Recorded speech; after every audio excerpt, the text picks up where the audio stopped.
মানে আমাকে এই জায়গায় আমন্ত্রণ জানায় যে সম্মানটা দেখাইছেন বা আমাকে যে এটা কি বলবো সম্মানিত, আমি নিজেকে সম্মানিত বোধ করছি। তো আপনারা যেটা হচ্ছে ভাই, আসলে হাসান যত সুন্দর করে গোছায় বলে বা আপনারা যত সুন্দর করে গোছায় বলছেন, আমি তো ওইভাবে বলতে পারবো না। কারণ কি জানেন, আমি কিন্তু রবীন্দ্র সরণি ব্রাঞ্চে আমি প্রথম ডেপুটি ম্যানেজার হিসেবে পরিচালনা করেছি। এর আগে আমি ছিলাম বোধবাজার ব্রাঞ্চে, তার আগে ছিলাম হেড অফিসে জিএসবিতে ছিলাম দীর্ঘদিন, তার আগে ছিলাম রাজশাহী ব্রাঞ্চে। প্রায় তো 15 বছর শেষ করে ফেললাম রাজবাড়া ব্রাঞ্চে। 15 বছর পার হয়েছে, গত জুন মাসে 15 বছর পার হয়েছে। তো সব কিছু মিলে আমার রবীন্দ্র সরণি ব্রাঞ্চে কিন্তু আমার প্রথম ডেপুটি ম্যানেজার হিসেবে, ডেপুটি ম্যানেজার হিসেবে ধরেন আমি প্রায় 4 বছরের মতো কাছাকাছি। তো যেহেতু নিয়াজ স্যারের প্রসঙ্গক্রমে আসলে আমার প্রথম ম্যানেজার, মানে আমি ডেপুটি ম্যানেজার হিসেবে ওনাকে আমি প্রথম ম্যানেজার হিসেবে। তো আসলে মানুষের শেখার, নিয়াজ স্যারের কাছ থেকে যে কত কিছু শিখছি, এই যে এখন যে যে আপনাদের সামনে একটা কথা বলতেছি বা যে গোছায় বলতেছি, এই জিনিসটা আমি নিয়াজ স্যারের কাছ থেকে শিখছি। ঠিক আছে, তো এটা তো আসলে স্বীকার করা বা একজনকে, প্রত্যেকেরই গুরু লাগে ভাই, যে কোনো কাজে গুরু লাগে। আমি যেটা এটা বিশ্বাস করি যে একজনের গুরু থাকতে হবে। তো গুরুকে, গুরুর জায়গায় সম্মান দিতে হবে, গুরুকে শ্রদ্ধা করতে হবে, আর গুরুর সাথে মেশার চেষ্টা করতে হবে। এখন ধরেন আমি যদি ম্যানেজার স্যারের সাথে মেশার চেষ্টা না করি, ম্যানেজার স্যার যতই আমাকে কাছে টানার চেষ্টা করি, আমি কিন্তু আমাদের কিন্তু সেই বন্ডিংটা হবে না বা সেইভাবে মিশতে পারবো না।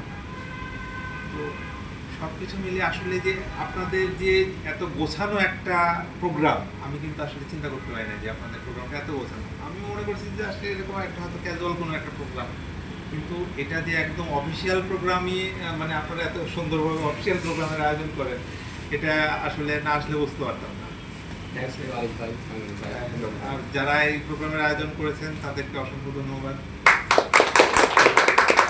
সুন্দরভাবে ইয়ে হয়েছে। আর পরিশেষে বলি, আসলে যেটা হচ্ছে কি, আপনারা যেটা মানে ধরেন আপনি যে জিনিস তৈরি করেছেন সেটার প্রতি আপনার যে ভালোবাসা, যে মায়া মহব্বত, ঠিক আছে, সেটা কিন্তু যে তৈরি করে নাই বা যে ধরেন রেডিমেড পাইছে, মানে অনেকে হয় না, আসে না, যেমন ধরেন বাবা হয়তো একটা ফ্যাক্টরি তৈরি করছে বা বিশাল একটা বিজনেস তৈরি করছে, কিন্তু যে ছেলে সে কিন্তু বুঝতে পারে না যে সে কি পাইছে, সে কিন্তু তার মর্ম বুঝে না, সে কিন্তু সেটা দেখা যাচ্ছে ধরে রাখতে পারে না। তো আমি যে জন্য বলতেছি এই কথাটা, সেটা হচ্ছে যে ধরেন এই যে যে আপনাদের যে কোনো জিনিস ভাঙা কিন্তু খুব সহজ। আপনি একটা বাড়ি ভাঙতে ধরেন 2 দিনের ভিতরে একটা ধরেন 5 তলা বাড়ি ভেঙে ফেলতে পারছেন, কিন্তু এই বাড়িটা তৈরি করতে লাগে কিন্তু আপনার 3-4 বছর। তো এই যে আপনাদের যে প্ল্যাটফর্মটা আপনারা যেটা তৈরি করছেন বা যেটা পাইছেন এখন বর্তমানে আছে, এই প্ল্যাটফর্মটা ধরে রাখুন।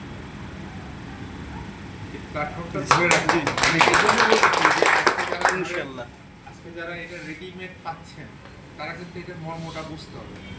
বুঝতে হবে কোন সেন্সে, ধরেন আমরা যারা একসাথে চাকরি করি, ঠিক আছে, আমি ধরেন আপনাদের সাথে কিন্তু সবসময় দেখেন মজা করার চেষ্টা করি। কেন মজা করার চেষ্টা করি? এই যে ধরেন সাপোজে যে ইয়েটা যে মানে যে আমিনুলের সাথে যেটা বললাম যে পরিমণির প্রসঙ্গটা, এটা কিন্তু মজা করার জন্য। এটা কিন্তু না বললেও এমন কিছু না, বা ধরেন এটা বলেও যে খুব বেশি কিছু ক্ষতি হয়েছে তা কিন্তু না। আপনারা ধরেন আপনি আমার জায়গা, আমি আমার জায়গা, আপনারা আপনার জায়গা। আপনার সাথে আমি মিশলেও আপনি আমাকে সম্মান করবেন, না মিশলেও সম্মান করবেন, কিন্তু সম্মানটা কি শুনবেন? আমার চেয়ারের কারণে হয়তো সম্মান করবেন, আমার চেয়ারের কারণে সম্মান করা এক জিনিস, আর আমার ব্যক্তির কারণে সম্মান করা জিনিসটা কিন্তু আলাদা।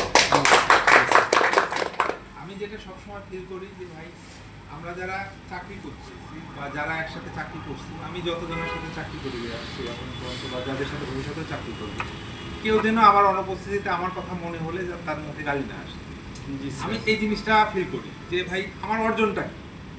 চাকরি করে ধরেন কাজকর্ম কেউ কম করবে, কেউ বেশি করবে, ধরেন বিষয়টা হচ্ছে আমি যেমন ডেপুটি ম্যানেজার, আমি কিন্তু মানে আমার আন্ডারে যারা আছে তাদের সবারই ডেপুটি ম্যানেজার, তাই না?